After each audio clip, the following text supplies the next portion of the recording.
айтабыз ChatGPT. Эми кыргыз тилинде сүйлөшөлү. Эмне жөнүндө маалымат керек? Жакшы. Анда ушул менин көрүүчүлөрүм менин каналымда бир нече жолу суроолорду бердиле. Ушул Манас эпосу боюнча.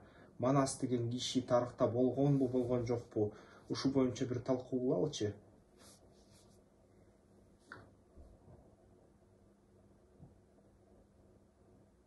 Манас эпосу бул кыргыз элинин улуу мурастарынын бири.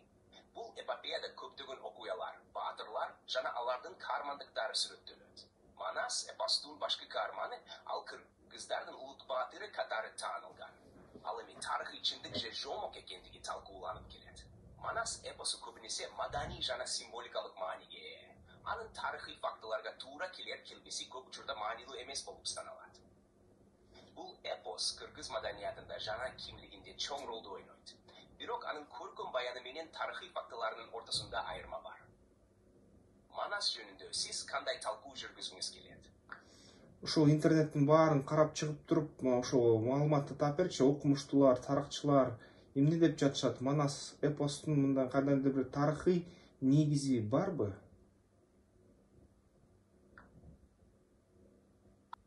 Манас эпосунун тарыхый негизи жөнүндө көптөгөн пикирлер бар. Бул эпос ар кыл басылмаларда жана ар бир манасчынын жеке стилине жараша ар кыл түрлөрдө уланып келген. Анын тарыхый чындыгы үстүндө талкуулар болуп келген. Айрым тарыхчылар эпостун мен аты жана сын кылымдардагы окуяларга тиешеси бар деп эсептешет. Ошондой эле Манас эпосу бир нече жолу өзгөрүлүп, анын текстинде жана мазмунунда өзгөрүүлөр болгон. Мисалы, Бетнаксыт кылымдагы версияларда Манас Ногай элинин лидери катары сүрөттөлсө, 1980 жылдардан кийинки версияларда ал кыргыз жана кыргыздардын лидери катары көрсөтүлгөн. Бул эпос улут куруу максаттарында колдонулуп, анын мазмунуна жана баалоого таасир эткен. Манас эпосу кыргыз адабиятынын борбордук бөлүгү болуп саналат.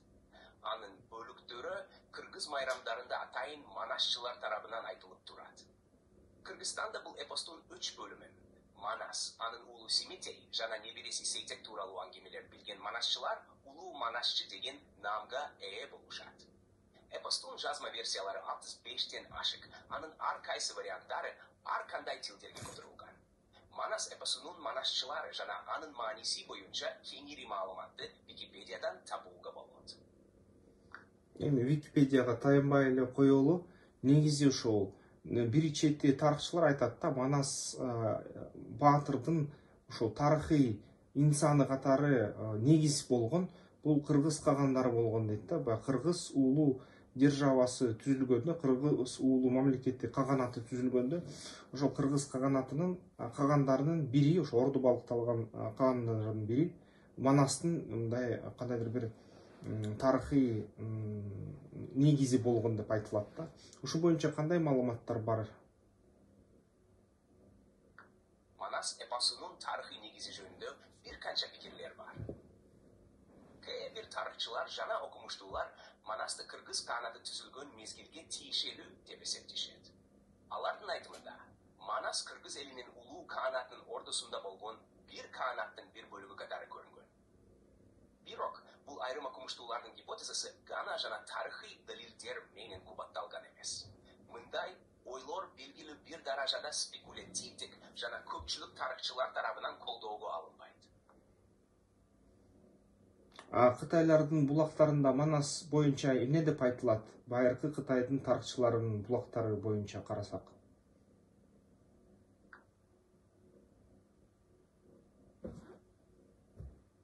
Кытай тарыхый булактарында Манас эпосу жөнүндө аздыр көптүр маалыматтар бар. Бирок бул маалыматтар кыргыз Манас эпосуна түздөн түз байланыштуу деп аныкталган эмес. Алардын ичинде Манаска окшош же анын аттарын колдонгон баатырлар жөнүндө айтылган окуялар бар.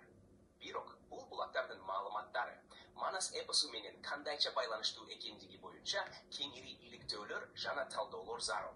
Кытай булактарында келтирилген маалыматтар Манас эпосуна кандайча таасир эткени боюнча кеңири маалымат табуу үчүн кошумча иликтөө жүргүзүү зарыл. Ушул менин атам баягы эпос Манас пропаганда дирекциясын башкарган. манасты уюштурган, бир нече миңдеген китептерди чыгарган тарыхчылар менен сүйлөшкөн. Анын айтуусу боюнча дагы ушул Фарс булактарында да ушул Манас боюнча маалыматтар бар. Персиялык Фарс булактарында Манас жөнүндө эмне айтылган? Персиялык булактарында Манас эпосу жөнүндө маалыматтар бар деген пикирлер бар. Бирок бул маалыматтардын тактыгы жана ошол булактардагы маалыматтар Манас эпосуна кандайча байланыштуу экендиги боюнча азыркы учурда так маалымат жок. Мындай маалыматтарды иликтөө үчүн кенен тарыхый жана адабиятчылык изилдөөлөрдүн зарылдыгы бар. Андыктан бул тема боюнча так маалымат алуу үчүн илимий изилдөөлөр жана архивдик материалдарды изилдөө зарыл. Ал эми ушул байыркы Кыргызстан, Чаншан кыргыздары мисалы үчүн ошо Тибет хандыгынын кандайдыр бир өнөктөшү болгон деп айтылат да, шериктеши болгон деп айтылат.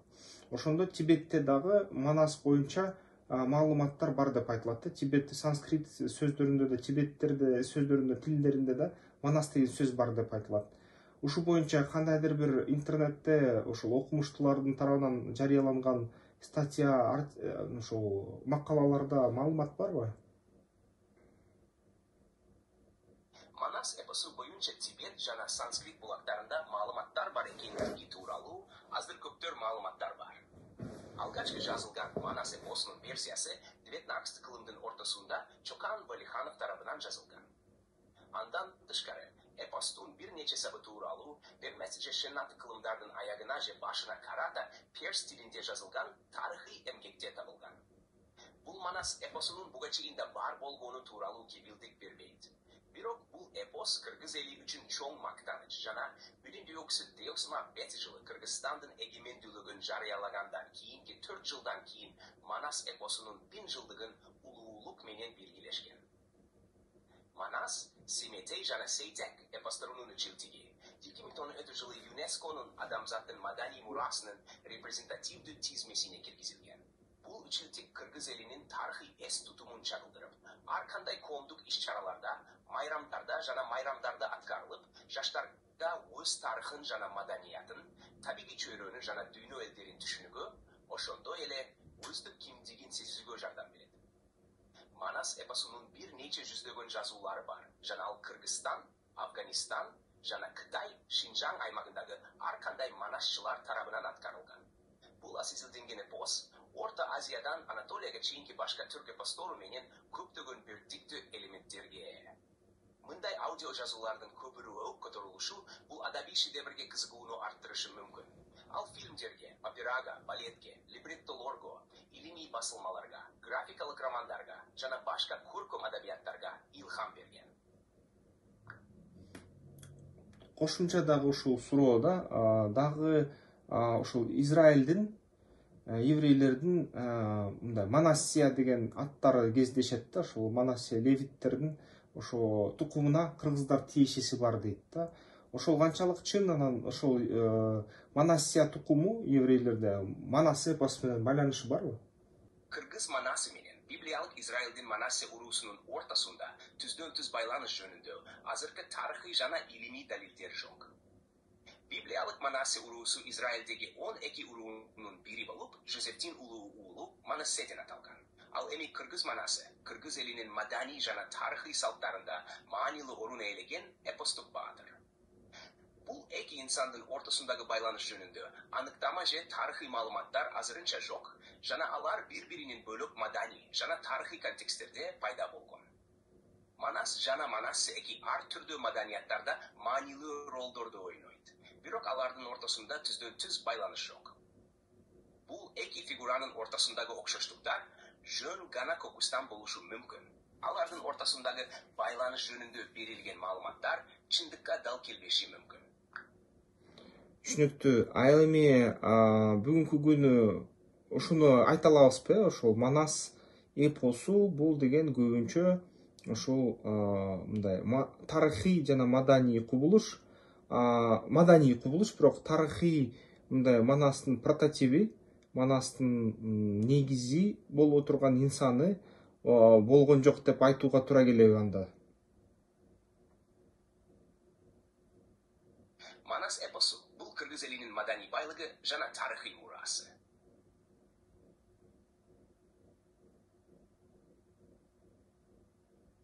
Эпостун тарыхый прототипи жөнүндө илимий жана тарыхый булактарда ар кандай пикирлер бар. Бирок азыркы учурда Манастын наакты тарыхый прототипи же анын негизинде жашаган чыныгы адам болгон болбогону тууралуу так маалыматтар жок. Манас бул символикалык жана мифологиялык баатыр, ал кыргыз элинин биримдигин, күчүн жана баатырдык салттарын чагылдырат. Мындай маанилүү эпостун тарыхый негиздерин аныктоо үчүн кеңири илимий изилдөөлөр зарыл болуп саналат. Манас эпосу боюнча кошумча маалыматты окуу үчүн, мисалы Карл Райхелдин Oral Epics into the 21st Century, The Case of the Kyrgyz Epic Manas аттуу эмгегине кайрылуу сунушталат. Анда Манас эпосунун оозек салттары жана анын заман бап таасирлери каралат.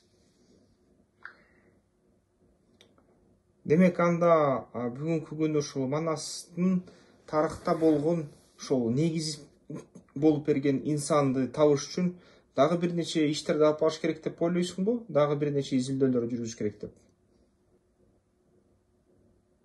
Манас эпосу боюнча тарыхый прототип жана негиз болгон адамдын бар жогу жөнүндө кеңири талкуулар жүргүзүлүп келет.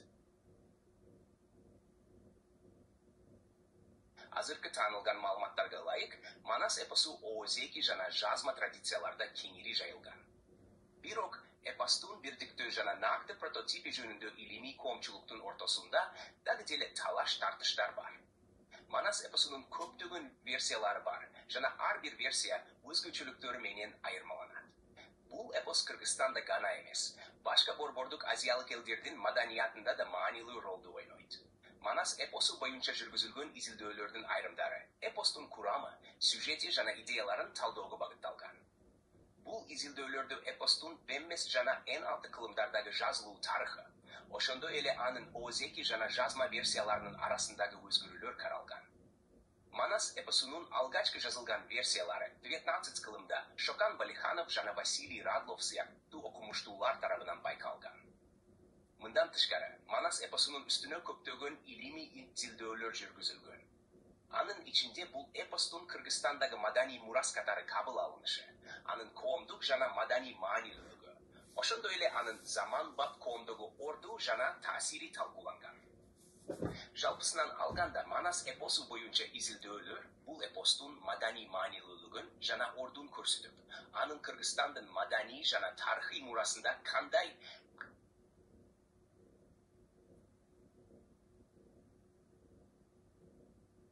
макул. Демек түшүнүктүү.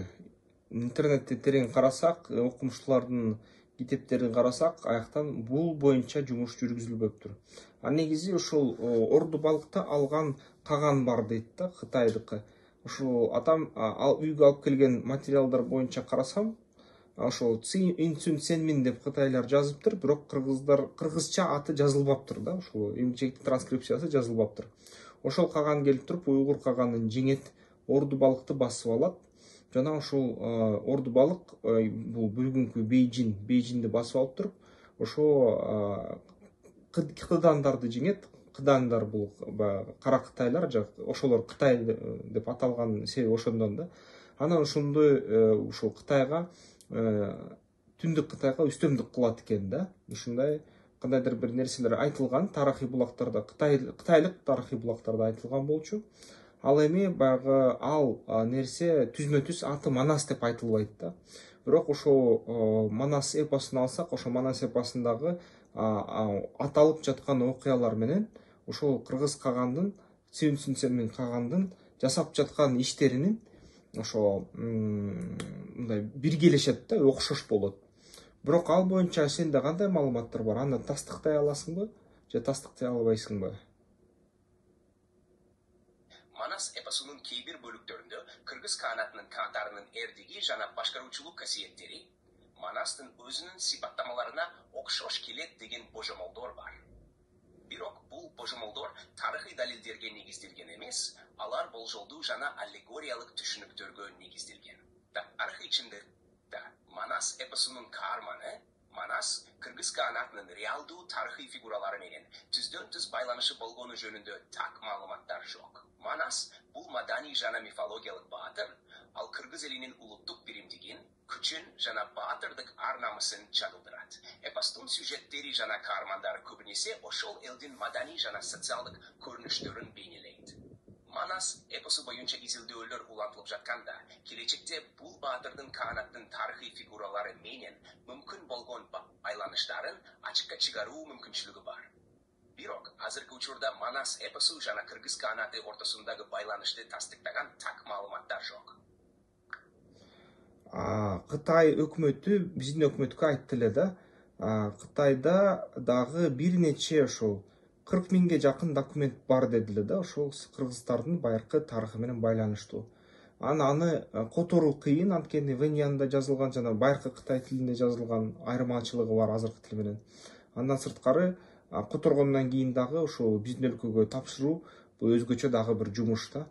Демек ошо булактар барбы? Ошол булактарга кандайдыр бир кайрылышыбыз керекпи? Мисалы үчүн ушул тарыхты жакшылап казганга. Кытайда табылган архивдик материалдар боюнча кыргыздар биздин заманга чейинки бейт кылымда өз алдынча мамлекетке ээ болушкан деп айтылат. Бул документтер кыргыздардын байыркы тарыхына байланышкан жана алардын күнүмдүк турмушу, маданияты жана эл аралык мамилелери тууралуу маалыматтарды камтыйт. Бул маалыматтар азырынча толук изилденбеген жана котормолонбогон. Бирок президенттин фондунан каржылык колдоо менен бул документтердин котормосу жана изилдөөсү жүргүзүлө турган болду. Ошондой эле Манас эпосу жана кыргыз-Кытай мамилелери боюнча кызыктуу маалыматтар бар. Ленастиясынын тарыхы аттуу Кытай тарыхый хроникасында 1916 жана 1924 жылдары Кидан кыргыз жерлерине кол салуулары тууралуу айтылат. Бул мезгилде кыргыз улуу күчтүүлүгү аяктаган жана мүмкүн болгон көрүнүш. Манастын чоң атасы Кара Кытай хандарынын кол салуусунда жеңилген кыргыз ханы Ногоюнун тарыхында чагылдырылган. Кыргыз элинин эң жаман жана түбөлүк душманы катары элдин эсинде Кидан калыптанган. Бул маалыматтар кыргыз тарыхынын байыркы мезгилине баа берүүдө жана Манас эпосунун тарыхый негиздерин түшүнүүдө маанилүү ролду ойнойт. Алар кыргыз элинин маданий жана тарыхый мурасын изилдөөдө жаңы көз караштарды ачат. Түшүнүктүү, бул суроодагы бир нече жолу изилдениш керек турбайбы? Бир Манас жок болгон же бар болгон деп айтуу эмгичекти кыйын турбайбы? Бир нече дагы жумушту жасаш керек турбайбы? Дагы казыш керек турбайбы? Башка тилдеги булактардан өзгөчө Кытай тилдеги булактарга колубуз узарып жетип, ал булактарды которуш керек. Ушундай жумуш алдыбызда турат турбайбы? Ошондойбу? Манас эпосунун тарыхый негиздерин изилдөө үчүн кененирээк илимий изилдөөлөрдү жүргүзүү зарыл. Түшүнүктүү, анда талкуу үчүн аткарыла турган жумуштар төмөнкүлөрдү камтышы мүмкүн. Тарыхый документтерди изилдөө. Кытайда жана башка өлкөлөрдөгү архивдик материалдарды, мисалы, Кытай тарыхый хроникаларын изилдөө абдан маанилүү. Мындай документтер кыргыз элинин байыркы тарыхы жөнүндө маалыматтарды камтыйт. 2. Көркөм адабият жана мифологиянын талдоосу. Манас эпосунун көркөм жана мифологиялык аспектилерин изилдөө, анын ички түзүлүшүн жана символикасын талдоо. 3. Этнографиялык жана лингвистикалык изилдөөлөр. Кыргыз элинин салттары, тили жана маданиятына байланышкан изилдөөлөр эпостун келип чыгышы жөнүндө кошумча маалыматтарды бере алат. 4. Эл аралык жана көп дисциплиналык кызматташтык. Түрдүү өлкөлөрдүн илимпоздору менен кызматташуу жана түрдүү илимий дисциплиналардын өкүлдөрүнүн ортосундагы диалог. 5. Тарыхый Кыргызстан жана Борбордук Азиянын тарыхы. Борбордук Азиянын башка элдеринин тарыхы менен кыргыз элинин тарыхынын байланыштарын изилдөө. Бул изилдөөлөр Манас эпосунун тарыхый негиздери жана анын кыргыз маданиятындагы орду жөнүндө тереңирээк түшүнүктөргө жетүүгө жардам берет. Түшүнүктүү, анда кызматыңа чоң ыраазычылыкты билдирем. Эмки байланышканга чейин. Рахмат. Сизге да жылуу тилектеримди билдирем. Сизге жакшы ийгиликтерди каалайм жана келечекте кайрадан байланышууга умтулам. Эгер кандайдыр бир суроолоруңуз болсо, кайрадан байланышууңузду күтөм.